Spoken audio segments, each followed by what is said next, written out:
Throughout history, supernatural entities and creatures from other planes of existence have pushed through invisible barriers into our world. Here, they have tormented and devoured those unfortunate enough to cross their paths. There are even those who seek the utter annihilation of the human race. These beings possess powers we could never hope to stand against, and while all would seem hopeless, there are those who fight back, driving these creatures back to the shadows. One such organization is the American Hunters Association.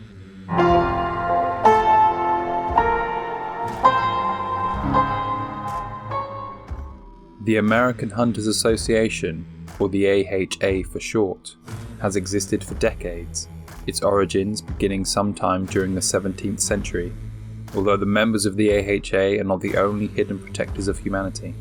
It is believed that these sorts of organizations have existed for thousands of years, working from the shadows to track down and eradicate the supernatural horrors threatening our existence. Operating under the radar, the AHA's purpose is paramount. Without these organizations, the world would succumb to darkness. The American Hunters Association has existed and operated with success for so long, there was never any doubt that the hunters would succeed in quelling the ever-expanding influence of the sculptor in the Louisiana bayou. Yet, they underestimated the power of the sculptor and failed to see the corruption and betrayal brewing within the organization itself. Despite the overall mission of the AHA being for the good of humanity, their methods are sometimes deemed morally ambiguous.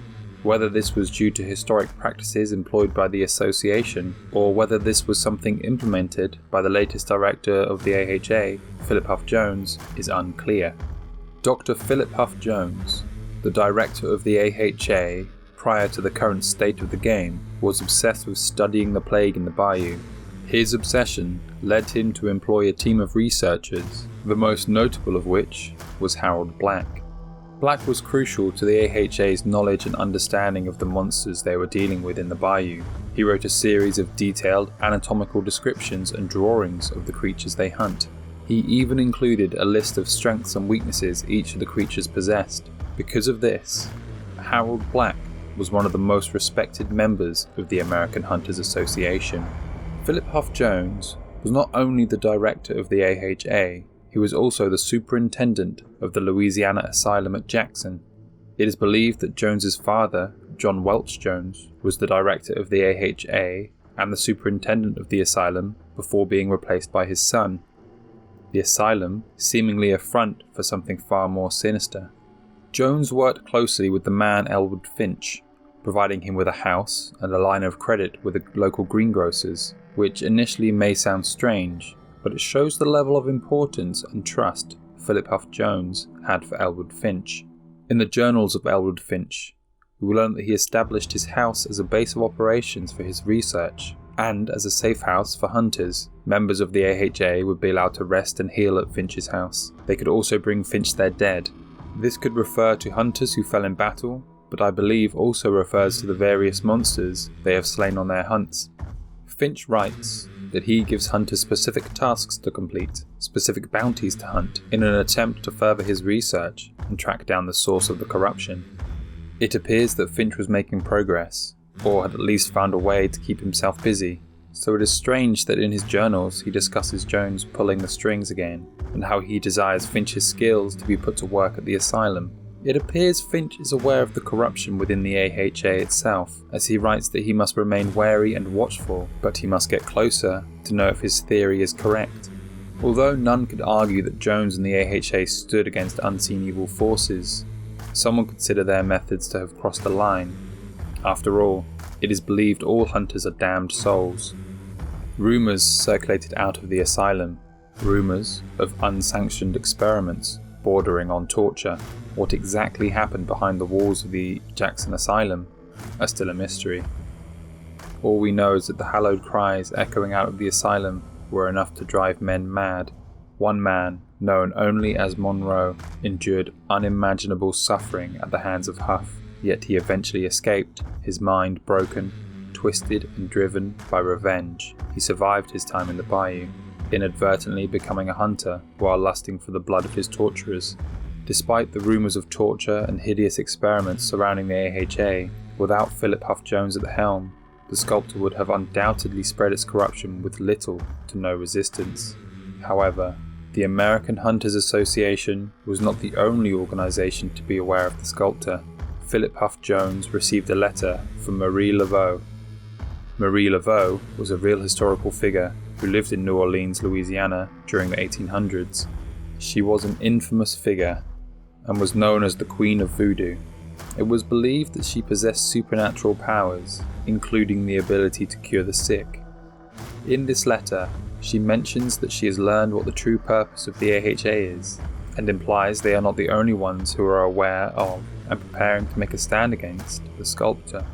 Marie Laveau appears to propose an alliance between the AHA and herself, stating that she is aware that Philip Huff Jones has been into the shade, the realm hunters can see into using their dark sight, and that he possesses great power, yet is held back by the secrecy and practices of the American Hunters Association. Marie Laveau tells Huff to cast off his mask so they can work together. Whether Philip Huff Jones responded to this letter or not is unclear. However, I believe he accepted this offer of alliance, given that Jones took the threat of the sculptor very seriously and was known to be on the constant lookout for allies in this fight. Not only that, there was a voodoo faction formed within the AHA, founded by Dr. John, a prominent figure within the voodoo community, who was given the moniker the Bone Doctor. One of the Bone Doctor's inner circle was Cora Bukes, known as the Weird Sister, and she had close links to Marie Laveau. Whether or not the AHA joined forces with Marie Laveau remains a mystery. Whilst I believe they did form an alliance, it is entirely possible Philip Huff Jones rebuked this offer. After all, the number of hunters within the AHA appears to be limitless. Whilst many die gruesome bloody deaths, there are always more lined up ready to replace them. It is a curious thing, the sheer number of men and women prepared to die fighting monsters. Whilst some would say it is a noble cause, and there are those who are clearly prepared to lay down their lives for the greater good, Finch describes the hunters as nihilists, and has seen many not survive their stay in his safe house due to grudges being settled by other hunters. Although the nihilist mindset may make for a good hunter, many hunters are purely motivated by the money to be made for successful hunts. Some are motivated by revenge, others have an insatiable lust for violence. It seems fewer and fewer hunters are motivated by a belief of good versus evil. However, it is not a simple case of just deciding to become a hunter for the AHA. Hunters have to go through an induction ritual, which has been described as reciting words, or perhaps a vow, whilst walking around strange patterns marked on the floor. Hunters are then expected to drink a viscous liquid, and if they survive all this, it is rumoured a new hunter must then kill a man.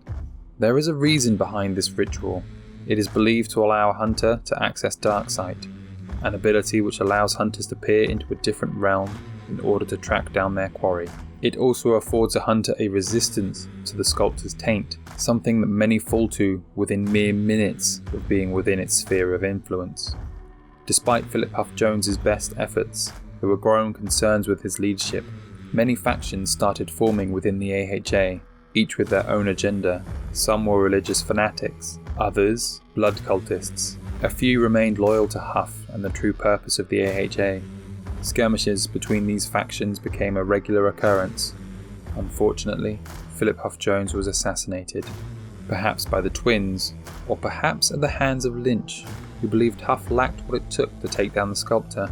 After his death, the Hunter faction spiraled into all-out civil war, and whether the AHA survived beyond the Louisiana incident is unclear. Despite Elwood Finch taking charge at the asylum and rallying Huff's supporters to his banner, it is likely the AHA splintered into smaller factions, although it is possible the organisation survived to tie loose ends after the Louisiana incident. The fate of the American Hunters Association is unclear. However, I believe it survived in some form to continue protecting our realm of existence from the hidden entities that seek our destruction.